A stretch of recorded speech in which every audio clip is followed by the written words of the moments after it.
एक राजा निकला टहलने अपने मंत्री के साथ। देखा एक महात्मा जी को जो अपनी कुटिया में बैठे थे, अलमस्त थे। मन में आया कि महात्मा जी को कुछ देना चाहिए। अपने मंत्री से कहा, जाओ उस महात्मा जी को 100 रुपये दे दो।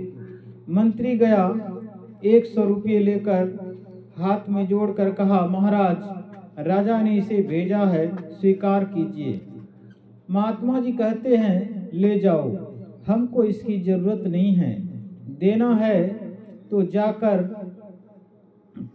कह दो कि राजा से कि किसी गरीब को दे दो। लौट कर चला गया, जाकर सुनाया कि राजा ने कहा, हाँ, 100 रुपये का बहुत बड़ा महत्व नहीं है, ले जाओ, 500 रुपये उन्हें दे दो। 500 रुपये ले गया, महात्मा जी के सामने रख दिया।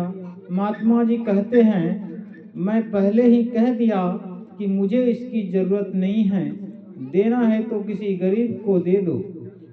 इस बार जब लौट कर गया तो राजा सोचने लगा कि यह कैसा महात्मा है। इस बार अपने से गया, 10,000 रुपये आगे रख दिया, कहा, महाराज स्वीकार कीजिए। महात्मा जी कहते हैं, दान दीन को दीजिए, हरे दरिद्र की पीर, औषधिता को दीजिए, जाके रोग शरीर। अर्थात जिसके शरीर में रोग नहीं है, दवा देकर क्या करोगे? उसी तरह जिसको रुपये की जरूरत नहीं है, उसको देकर क्या करोगे? अगर देना ही है तो किसी गरीब को दे दो, जिसकी गरीबी में थोड़ा राहत आए, उसको थोड़ा चैन मिले। राजा कहता है, महाराज जी, आपसे बढ़कर गरीब कहाँ मिलेगा? महात्मा जी कहते हैं, हम गरीब नहीं हैं, हम बादशाह हैं, बादशाह ही नहीं शहंशाह हैं। राजा कहता है, अगर आप ऐसे होते तो आपके पास बहुत नौकर होते, सेना होती, संपत्ति होती, लेकिन हम कहाँ कुछ देख रहे हैं। महात्मा जी ने कहा, तुमको आँख ही नहीं है देखने का, नौकर के बारे में कहते हो। ये हमारी जितनी इंद्रियां है, यही हमारे नौकर है। जितना मैं कहता हूँ उतना ये सब करते हैं। सेनाओं के बारे में कहते हो, हमारे अंदर देवी शक्ति है जो हमारे काम क्रोध विकारों को दबा कर रखते हैं। बाहर में तो कोई मेरा दुश्मन है नहीं जिसके लिए मेरा सेना सिपाही राइफल या बंदूक चाहिए। और संपत्ति के बारे में कहते हो, हमारे पास वह संपत्ति है जिसके नहीं होने पर अरबपति खरबपति हो जाने पर भी लोग कंगाल ही रहते हैं, वह है संतोष। तुम हमको रुपये दिखलाते हो, जाओ ले आओ 10-20 मन लोहा, मैं सोना बना देता हूँ। वह चुप हो गया और वापस आ गया। राजा रात को जब सोने लगा, सोचता है कि महात्मा जी बड़ा अच्छा कहते थे, इतना लोहा को अगर सोना बना दें तो जितना बड़ा राज्य है उतना बड़ा राज्य तो और हम भी कर लेंगे। अब सोचा कि यही समय है वहां जाने का। राजा गया और पैर छूकर प्रणाम किया। महात्मा जी को देखते हैं, सोचते हैं यह तो वही दीन वाला राजा है। कहते हैं, हे राजा, इतनी रात को यहाँ क्यों आया है?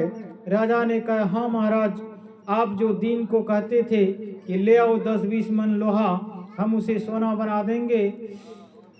अगर आप सोना बना देते तो हम निहाल हो जाते। महात्मा जी कहते हैं, उस समय तो तुम कहते थे कि आपसे बढ़कर कौन कंगाल है, अब तू बता कि तू कंगाल है कि मैं कंगाल हूँ। राजा कहते हैं, महात्मा जी, इस न्याय से तो हम ही कंगाल हैं। ठीक बोला। महात्मा जी के इस बात से कुछ दे लेकिन तुमको हमारे पास कुछ दिन रहना पड़ेगा। सोना के लोभ में उसके साथ रहने लगा।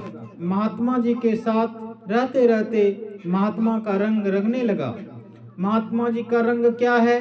शिष्टाचार, सुचाचार, सदाचार, ये महात्मा का रंग है। वह शिष्टाचारी हो गया, सदाचारी हो गया, पवित्र आचरण करने वाला हो गया। ऐसा जो हो गया उसका मन पवित्र हो गया। जब मन पवित्र हो गया तो सोचते हैं कि महात्मा जी के साथ हम रहते हैं, महात्मा जी पूजा ध्यान क्या क्या करते हैं हमको भी कुछ मालूम नहीं। अगर महात्मा जी हमको बतला देते तो हम भी कुछ करते। देखिए, साधारण काम भी सीख कर करना पड़ता है। साधारण काम, यह जो सबसे बड़ा काम है, इसके बिना सीखे कैसे कर सकता है। महात्मा जी सोचने लगे, अब यह भजन वेद लायक हो गया है। महात्मा जी ने उसको दीक्षा बतला दिया। राजा पूरे मनोपूर्वक साधन करने लगा। सोना वाली बात वह भूल गया। एक दिन महात्मा जी कहते हैं, राजा तुम हमारे पास तो सोने के लिए आया था, आज लाओ, जितना मन लोहा लाओगे उतना सोना बना दूंगा। राजा ने कहा, महाराज अब तो आपकी कृपा से मेरा मन ही सोना हो गया।